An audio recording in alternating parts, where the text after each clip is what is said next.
Bienvenidos a todos a este nuevo vídeo. El día de hoy vamos a hablar a todos esos traders que estén operando el mercado a día de hoy, viendo la situación que tenemos. Como ya sabéis, pues el mercado está en una situación delicada, muchísima volatilidad, muy similar o peor incluso podría decir que en la etapa del COVID, porque es mucho más inestable. No tenemos un motivo, lógicamente sí hay motivos claros, pero no tan exacto como decir, vale, una pandemia, el mercado está delicado, sino que son como muchas cosas que van viniendo y veo que es muy oportuno hacer un vídeo sobre cómo tomarse el mercado en estas situaciones, porque me parece muy importante. De hecho, yo con más de 5 años de experiencia, normalmente las situaciones más importantes a aprender son estas, el saber adaptarnos a cualquier situación del mercado. Por lo tanto, tengo por aquí bastantes puntos apuntados que he compartido con mis alumnos que pienso que tenéis que saber.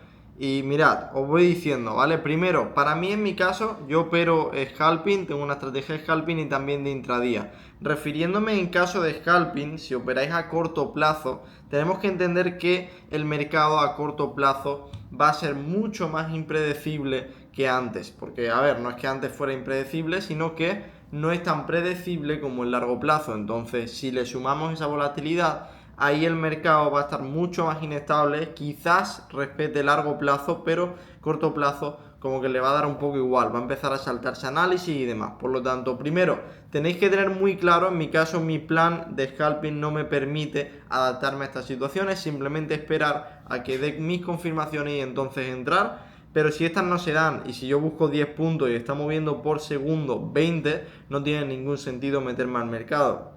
Sin embargo, con la operativa de intradía, pues yo por ejemplo de media opero con unos 150 puntos de SL aproximadamente y busco siempre un ratio 1-2. Por lo tanto, sí que me permite adaptarme simplemente adaptando el SL y el TP, buscando pues esos mismos ratios.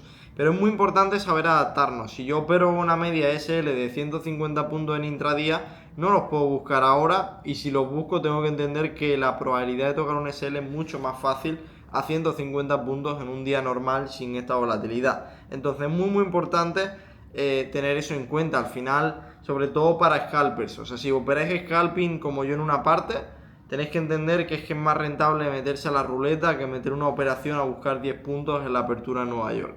Hay que tener eso muy claro. Luego, aquí tenemos otro punto, ¿vale? Que es, hay mucha gente, en este caso alumnos, que me preguntaban, vale, y si recogemos datos historiales de lo anterior, porque nosotros trabajamos con el volumen, tenemos que entender que muchas veces aquí esto no aplica. O sea, normalmente podría aplicar, en scalping no tiene la misma validez el mercado que en intradía, pero bueno, podemos recoger datos anteriores, pero si aplicamos con esta volatilidad, esos datos anteriores dejan de servir y tienen menos validez todavía. Luego, otra cosa, hay que entender, como he dicho, al final, para entrar en estas situaciones en intradía hay que saber muy bien cómo posicionarse. ¿Por qué? Porque la etapa en la que estamos en el mercado es una etapa en la que juega mucho con esos traders minoristas. Va llevándose liquidez de mucho y luego entonces cuando hace el movimiento. Entonces tenéis que tener muy buen filtro a la hora de entrar y leer muy bien desde fuera el mercado y no ser uno más de la liquidez y montarnos en la ola que luego a todos nos vaya a echar. Entonces, como te digo, mi plan de intradía sí que lo permite, pero mi plan de scalping no lo permite y me olvido de adaptarlo de cualquier otra forma porque no tendría lógica ni ninguna fuerza el plan como tal. Entonces, mi plan a mí me dice que yo en estas situaciones en scalping no tengo que operar, por lo tanto no opero. Bien. Ahora, por ejemplo, ¿esto cómo lo podemos ver de si mi plan me lo permite o no? Muy simple. Aplica la metodología y mira si tiene lógica las entradas que estás metiendo. Yo, por ejemplo, en scalping, cuando analizo el volumen, si de media un vacío de volumen que suelo analizar tiene 3 puntos, este tiene 40. O sea, estamos multiplicando por 10 el rango que veo en una situación normal. Por lo tanto, si quisiera entrar, debería multiplicar por 10 mis valores de entrada también. No vale decir, bueno, pues yo analizo con mis mismas reglas, pero voy a aplicar la metodología exactamente igual. No, aquí hay que cambiar o todo o no se cambia nada. Y si no se cambia nada, lo único que tenemos que hacer es operar.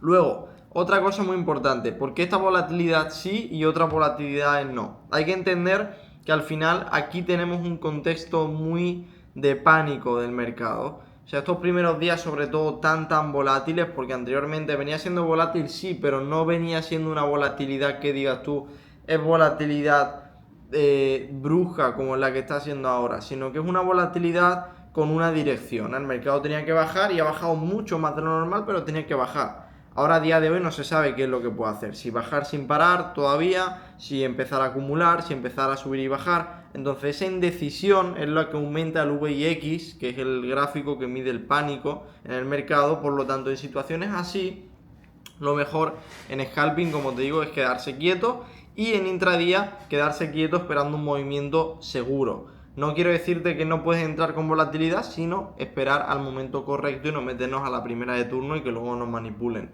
Entonces eso es un punto muy importante. Y sobre todo, para tener muy claro, este vídeo va a ser muy breve, también os recuerdo que yo hablo sobre todas estas situaciones día a día. En la descripción tenéis mi Instagram, ahí podéis seguirme y ver un poco más mi día a día, y eso pues está súper bien porque os vais a enterar de muchas más cosas. Otra cosa muy importante, y ya para ir terminando, es que tenemos que entender, sobre todo a la hora de cumplir nuestro plan, de decir, vale, imagínate que esto a mí me pasaba mucho cuando estaba empezando. Digo, bueno, como hay mucha volatilidad y no estoy del todo seguro, le voy a meter la mitad de riesgo. Tenéis que tener muy claro, y esto lo tenéis que grabar, estrategia que tengan, me da igual. Si tú no vas a meter el riesgo habitual que suelen meter a tu entrada, es porque la entrada no es correcta. Es porque es una entrada que no tienes que meter, y en el fondo lo sabes, y por lo tanto quieres ir a perder menos si pierdes. Entonces eso es un sentimiento que ya de primera vas a estar percibiendo, de decir, es que estoy pensando en cuánto voy a perder, entonces quiero perder menos, ya estás pensando en perder. Por lo tanto, eso tenerlo muy claro, porque mucha gente entra en estas situaciones así de decir, bueno, por probar meto la mitad, a ver si suena la campana. Eso no es trading, ¿vale? Así que tenerlo muy claro. Y nada, tenéis en la descripción mi WhatsApp también para hablar conmigo personalmente por si queréis información de alguno de los programas y de las formaciones. Ahí estaré encantado de mandaros información de todo. Y espero que os haya gustado el vídeo. Tened mucho cuidado en estas situaciones. Aquí la mejor experiencia, el mejor hábito que tenemos que tener es el de saber estar quietos cuando no tenemos que operar. Entonces, ahí tenéis que entender que forma parte del trading. Forma parte de tres cosas: una, operar y ganar; otra, operar y perder; y otra, no operar directamente. Así que nada, hay que ser pacientes, hay que saber esperar el momento correcto, y cuando el momento correcto se dé, entonces nosotros ahí sí que estaremos esperando para entrar al mercado. Así que nada, espero que os haya gustado el vídeo y nos vemos en el siguiente. Tened mucho cuidado.